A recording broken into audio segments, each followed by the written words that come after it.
When you walk into Independence Village of Waterstone, one of the first things that catches your eye is the display of veterans along the walls. Veterans of all our recent major conflicts. Some really interesting and exciting stories. Stay with us on My Life to hear more.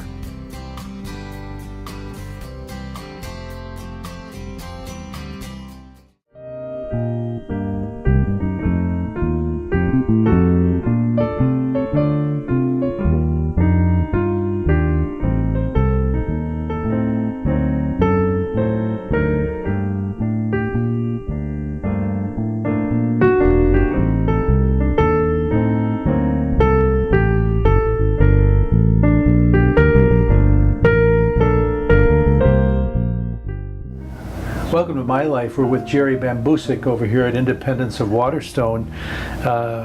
We concluded a first episode with Jerry where we covered the first part of his life through his experiences in the Air Force, and we were just beginning to talk about your experience out in the real world, so to speak. You had taken some engineering courses, you had taken some drafting courses, and you were thinking about going to college, but for lack of funds, you ended up joining General Motors. Yeah. So why don't you pick that up from there and tell us about how one thing led to another? Okay, so when I talked to the people at General Motors, they said that I could come back and work with them on my time off. So I went to Colorado. I took time off and went to Colorado, and I found that I could get some GI Bill. And I got some GI Bill, and I was able to use that money, which was sparing, and sparse, I mean, and I took my engineering courses there. So was it good going to school in Colorado? Oh, it was great. Yeah, it was fun. In fact, I had roommates from Norway, and they were good skiers. And at one point in time, they said that I ought to go skiing. And I said, well, I don't know how to ski. I never skied before. So they took me up on a slope there, and I put on their skis, which were wooden, and we went shushing down this slope, and I couldn't steer. I didn't know how to turn or anything, and there was this rock in front of me. And so I run into it and broke one of the skis. Of course, they didn't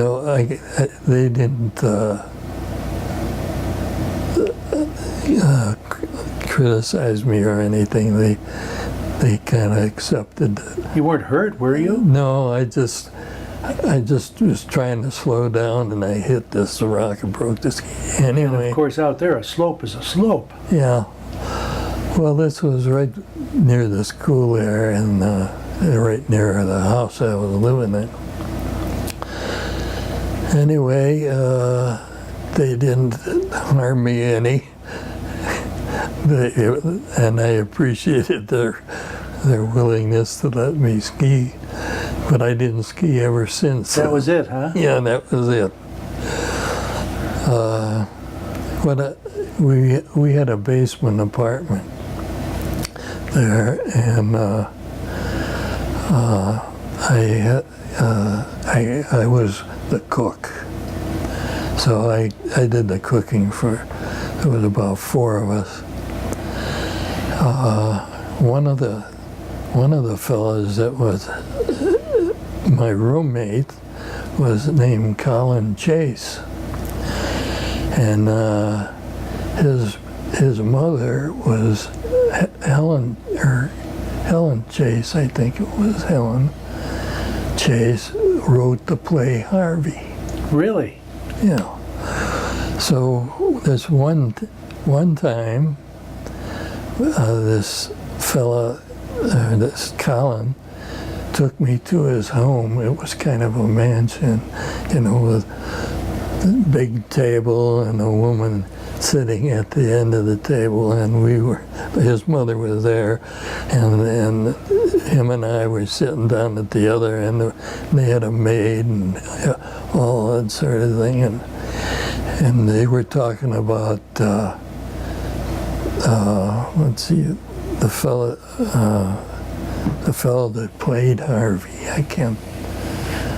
It escapes me right now, but he was a very famous actor. Yes, and I can't remember that either. Yeah, and it was his father. This fella's father was head of the Denver Post newspaper. It was the editor. So I met them, and also, I might say, I had a little job in the games area as a cashier for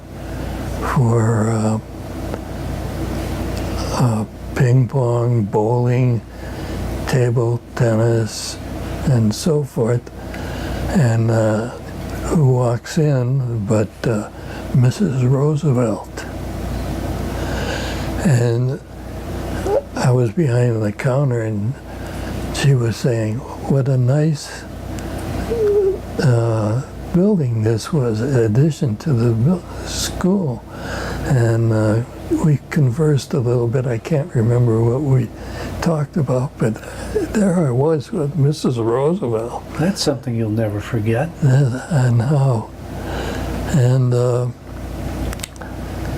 so let's see, from I was on the wrestling team for the school, college, and I was taking courses. Then I'd go home, back to Cleveland, and I'd go to Cleveland Diesel where I was working, and they give me a job again, temporary, and give me a raise and give me a different particular job. Like I ended up when it was all over, I was a junior stress analyst, and Cleveland Diesel was being absorbed by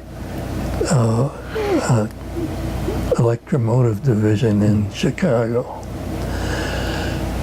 So they were laying off. So at that point in time,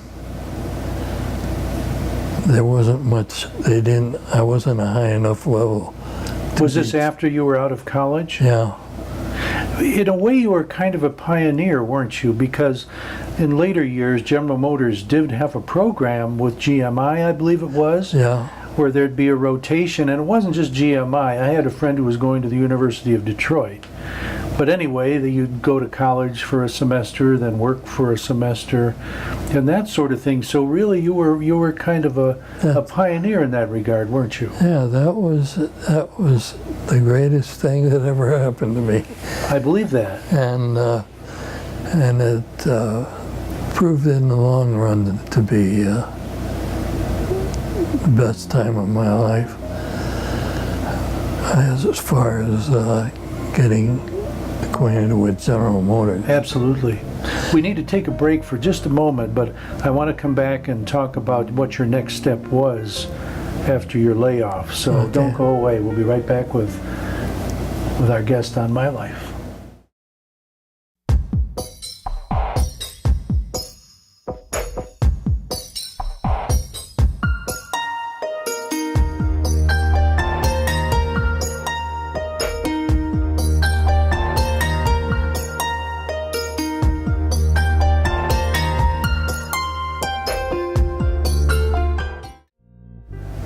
Back with Jerry Bambousek over here at Independence of Waterstone, talking about your layoff From what was General Motors Diesel?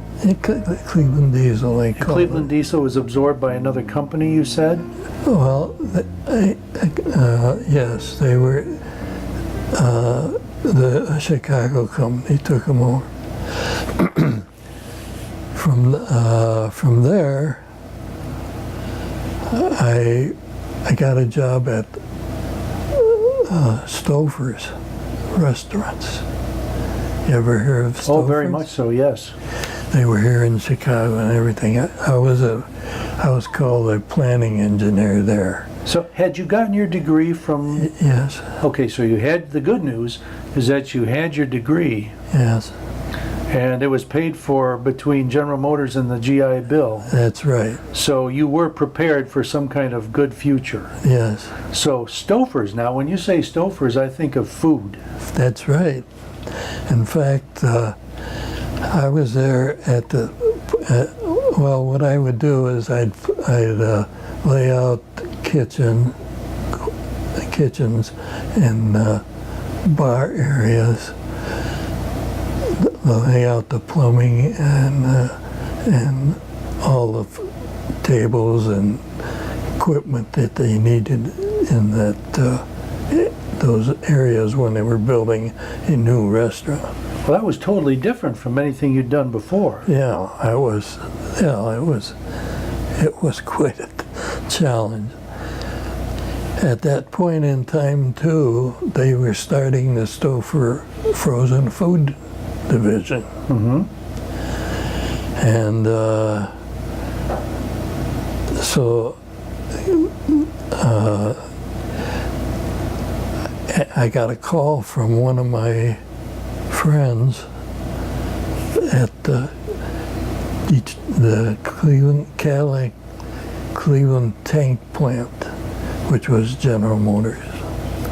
They were building tanks for the government. And so I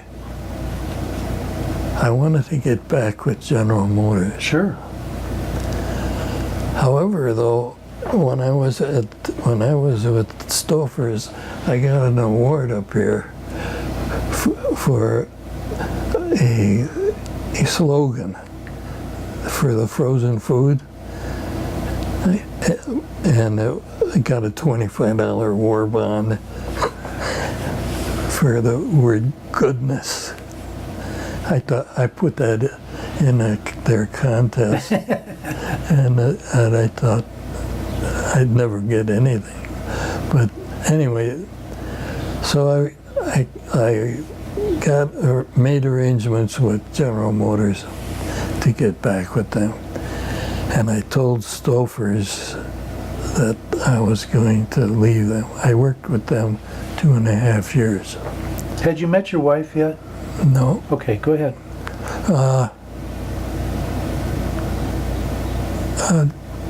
I don't think I did.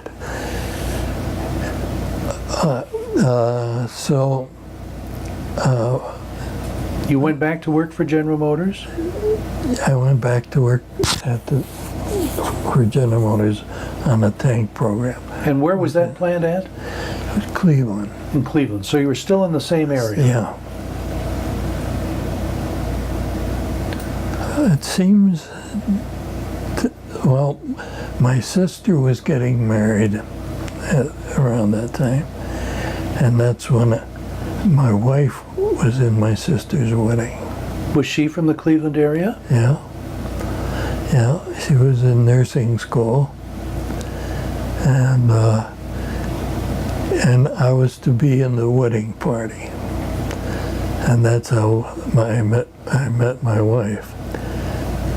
From then on, it was history. Was it love at first sight? Oh yeah. Well, I wasn't planning on getting married. You weren't ready to settle down just yet. Yeah, I was kind of moving along, so to speak. And she put on the brakes. so I finally gave in not I didn't give in. We just loved one another. And, How long was it before you got married? maybe a year or so. So let's see, where were we? We were at. You were starting to work for General Motors. Yeah, in Cleveland, in the tank plant. Well, I was a senior designer there, and we had a thing called the secret room where we were designing new tanks and so forth.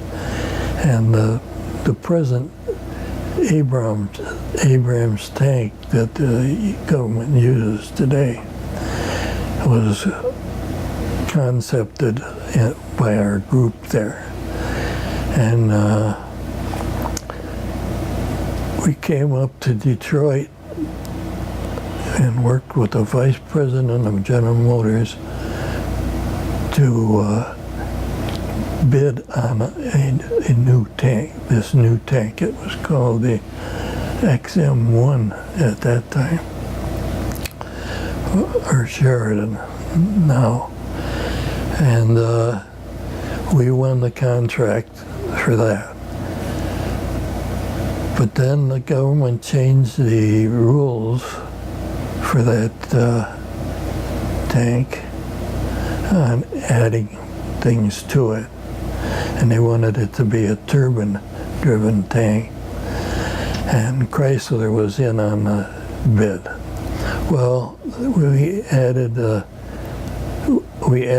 money to what we bid on before, but Chrysler underbid us, and so they got the contract. So Chrysler wound up with the tank program. Well, then, so our tank program in Cleveland was closing down. This would have been, And would this have been right around maybe 1960 or so? yeah, it was in the 60s. Okay. And by the time we got to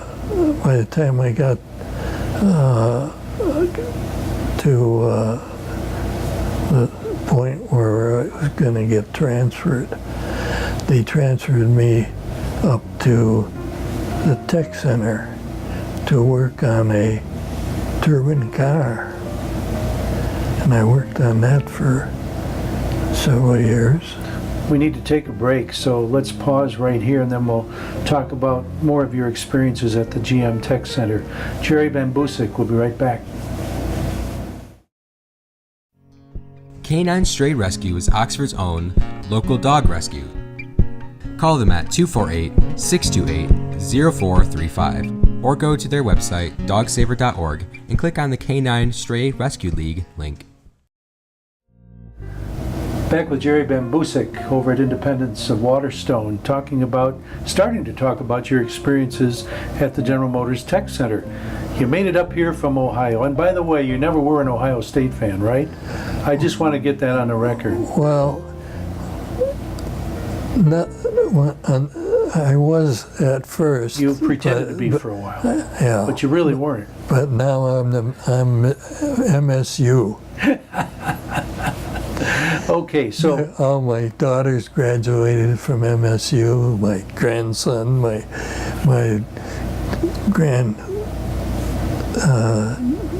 daughters, and what have you. Anyway, so at the tech center, I worked on the turbine car, and for a couple of years, several years. But that was a government-funded program, so what happened to it was that when we made the first engine for the car, it was to fit like in the engine compartment. It was kind of big and too powerful. I mean, you could really peel wheels. did they ever really put that in any car that could be purchased by the public? No. Yeah, I didn't think so. Well, they put it in a car. We put it in a Chevy, Yeah. and then the next step on that was to reduce the size of the engine. And the reason they wanted to have a turbine car was it could burn any kind of fuel. Kerosene. They even had coal, shaved coal, that could burn in that engine. I believe that later on there was was it a Japanese company that did come out with a turbine car for a while, but I think even they went back to a regular gasoline engine. Yeah. Well, the transmission and exhaust was a kind of a problem. From there, the diesel car was, it was during the gas problem times. The diesel car was being made, and Oldsmobile had a diesel. Now, it was during this time that, did you have both of your daughters when you were working at the tech center? Were they born yet at that time? Yes. And your wife was a nurse, and was she working in the hospital at that time? She was working at Crittenton.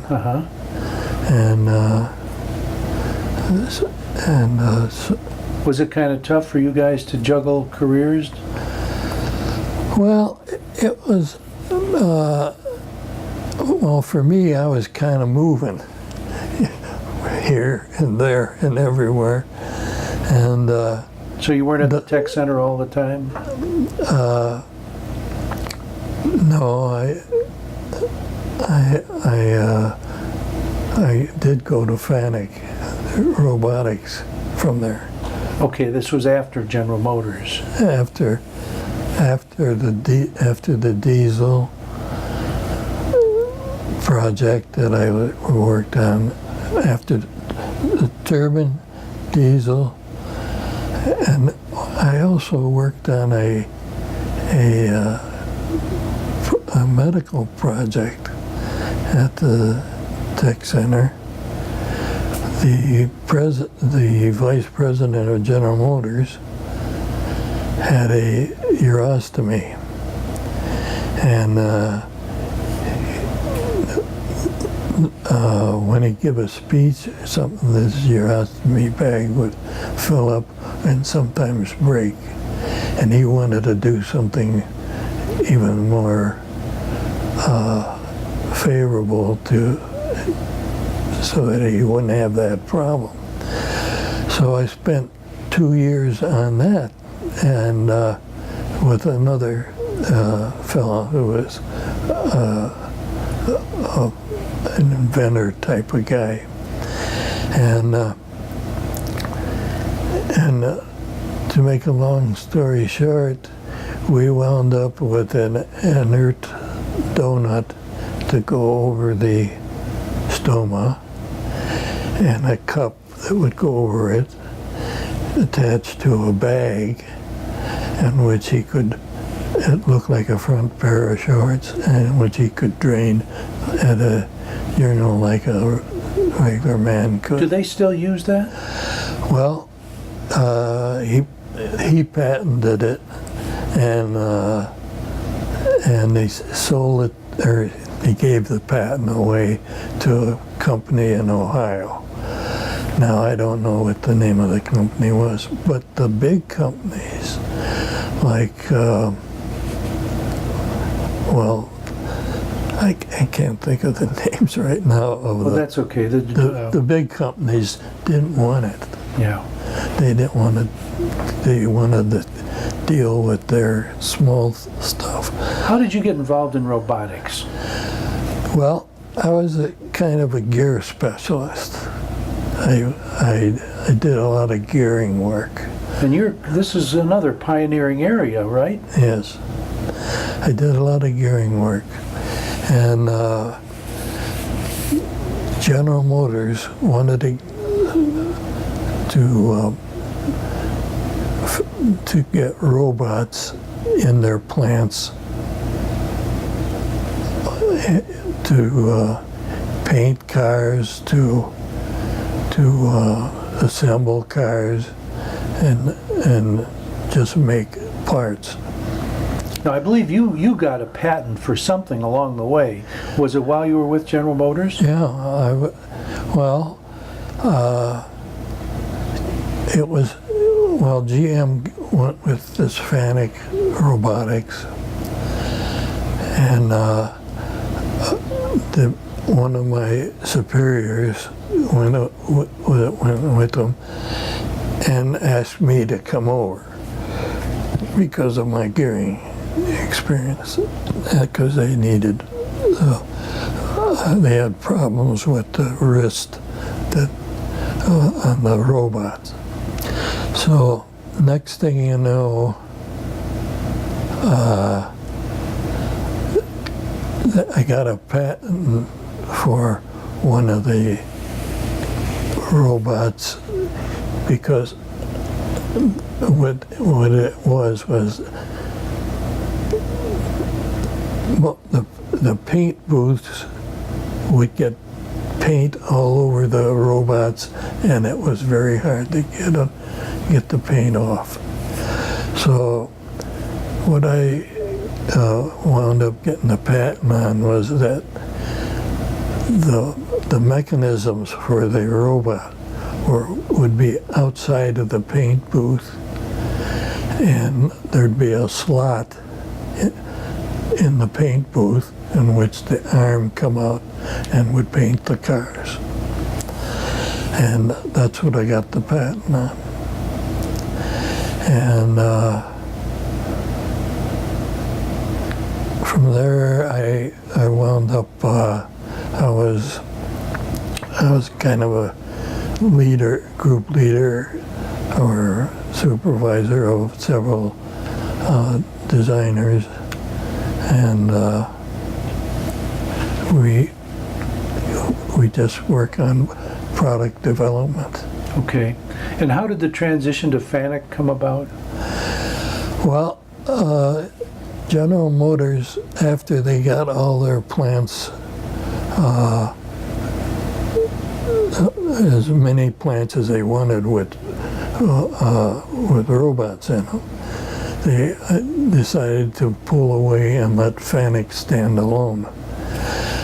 I still was attached to the General Motors, but working for Fanuc. Okay.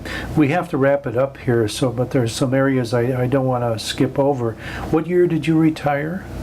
1990. 1990. And I get a retirement from General Motors and Fanuc. And those two added together would have been what I would have got from General Motors if I had stayed there my whole career. And when did you actually move to the Oxford area? Oxford, we moved around quite a bit. I moved from Cleveland to Rochester to Algonac, and Algonac back to Rochester, and then from Rochester to Ortonville, and Ortonville to Oxford. So you've been around. I have. I want to ask you real quick, because we only have a moment left. Sure. If you had the opportunity to do it all over again, would you change anything? No, I'm really happy. When I look back over my life, I feel like I'm happy with it. I'm really happy with it. And I'm happy here, and I'm happy to talk to you. Well, and I'm happy that you're on our program. Thank you for that. Jerry Bambousek, thanks for joining us.